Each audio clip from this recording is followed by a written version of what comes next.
Bismillahirrahmanirrahim. Assalamualaikum warahmatullahi wabarakatuh. Kami dari kelompok 6 akan menyampaikan tentang mau'idhah hasanah, dakwah melalui nasihat. Yang pertama yaitu pengertian mau'idhah hasanah. Mau'idhah hasanah dapat diartikan sebagai ungkapan yang mengandung unsur bimbingan, pendidikan, pengajaran, kisah-kisah, pesan positif yang bisa dijadikan pedoman dalam kehidupan agar mendapatkan keselamatan dunia dan akhirat. Menurut Ali Mustafa, mau'idhah hasanah adalah ucapan yang berisi nasihat-nasihat yang baik, di mana dapat bermanfaat bagi orang yang mendengarkannya, atau argumen-argumen yang memuaskan sehingga pihak audien dapat membenarkan apa yang disampaikan oleh subjek. Jadi, dapat disimpulkan bahwa mau'idhah hasanah adalah sesuatu yang mengandung arti kata-kata yang masuk ke dalam kolbu dengan penuh kasih sayang, yang disampaikan oleh dai atau mubalik yang disampaikan kepada mad'u agar dapat diamalkan. Baik, selanjutnya adalah ruang lingkup mau'idhah hasanah. Di antara ruang lingkup mau'idhah hasanah yaitu pertama adalah nasihat. Nasihat secara terminologi adalah memerintah atau melarang atau menganjurkan yang dibarengi dengan motivasi dan ancaman pengertian. Pengertian nasihat adalah memberi atau memberikan petunjuk kepada jalan yang benar, juga berarti mengatakan sesuatu yang benar dengan cara melunakkan hati. Nasihat harus berkesan dalam jiwa atau mengikat jika jiwa dengan keimanan dan petunjuk. Nasihat dalam perspektif Al-Quran, yakni dalam Al-Quran surat Al-Insyirah ayat 1-3 dikatakan diwasiatkan yaitu al-haq dan as-subra. Al-haq yakni sesuatu yang mantap tidak berubah apapun yang terjadi. Allah adalah al-haq karena tidak mengalami perubahan. Nilai-nilai agama juga al-haq, seperti Nabi mengatakan bahwa agama itu adalah nasihat. Allah Subhanahu wa Ta'ala adalah al-haq, karena itu sebagian para pakar tafsir memahami kata al-haq dalam ayat ini dengan arti yakni bahwa manusia hendaknya saling mengingatkan tentang keberadaan, kekuasaan, kemegahan Allah dan serta sifat-sifatnya. Yang kedua adalah tafsir wa tanzir. Adapun tafsir dalam istilah dakwah adalah penyampaian dakwah yang berisi kabar-kabar yang menggembirakan bagi orang-orang yang mengikuti dakwah. Di dalam Al-Quran, kata tafsir banyak disebutkan. Menurut Muhammad Abdul Baqi, kata tafsir atau mubasir disebutkan selama 18 kali. Dari sekian banyak tafsir, semuanya diartikan dengan kabar gembira dan berita pahala. Hanya saja bentuk berita gambarannya beragam, antara lain kabar gembira dengan syariat Islam, kabar gembira dengan datangnya Rasul, kabar gembira tentang akan turunnya Al-Quran, dan kabar gembira tentang surga. Selanjutnya adalah wasiat. Wasiat secara etimologi berasal dari kata bahasa Arab, berarti dari kata wasiatan, yang berarti pesan penting berhubungan dengan suatu hal.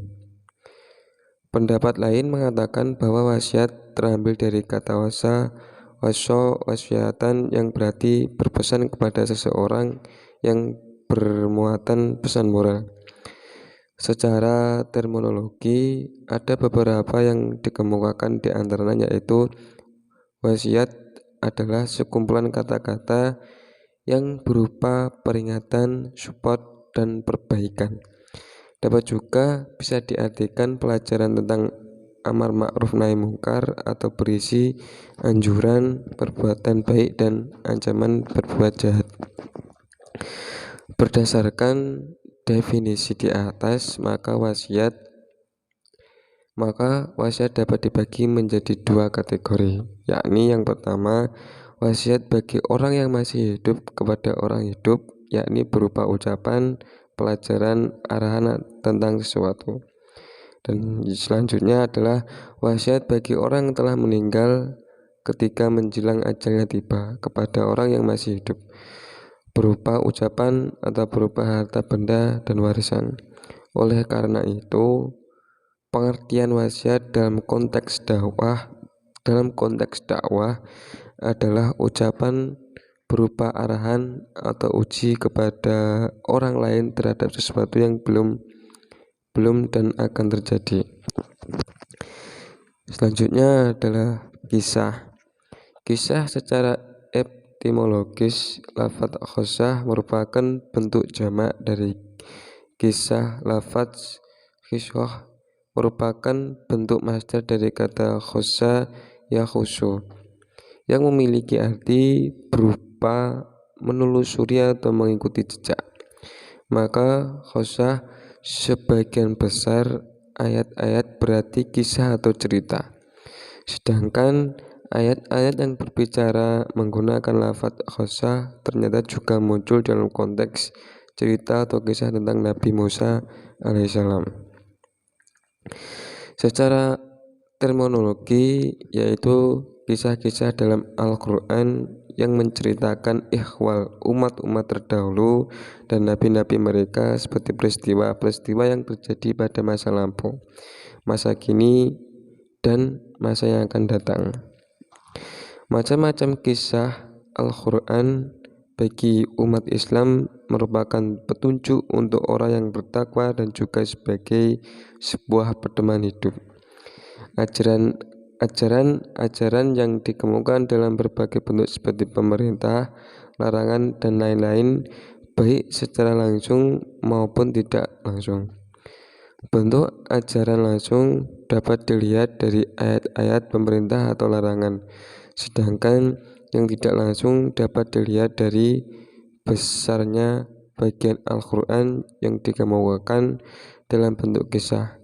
Manna Khalil Al-Khodhan membagi kisah Al-Quran ke dalam 3 bentuk, yaitu yang pertama, kisah para nabi menyangkut dakwah mereka dan tahapan-tahapan serta perkembangannya, mukjizat mereka, posisi para penentang, akibat orang-orang yang percaya dan mendustakan mereka, dan lain-lain.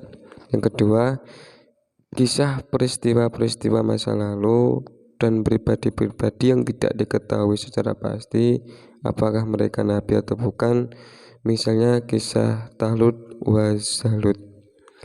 Kisah peristiwa yang terjadi pada zaman Rasulullah SAW seperti perang Badar, perang Uhud, Khandaq, dan lain-lainnya. Mungkin itu penjelasan dari saya. Selanjutnya akan dijelaskan oleh teman saya. Yang selanjutnya adalah mauidhah hasanah melalui nasihat. Nasihat yang baik berarti memberikan nasihat kepada orang lain dengan cara yang baik, berupa petunjuk-petunjuk ke arah kebaikan dengan bahasa yang baik yang dapat mengubah hati, agar nasihat dapat diterima oleh mad'u, sehingga pihak mad'u dengan rela hati dan atas kesadarannya dapat mengikuti ajaran yang disampaikan oleh subjek dakwah, bukan propaganda yang memaksakan kehendak kepada orang lain, melainkan ajakan atau panggilan yang dilakukan bil mauidhah hasanah dengan penuh kesadaran.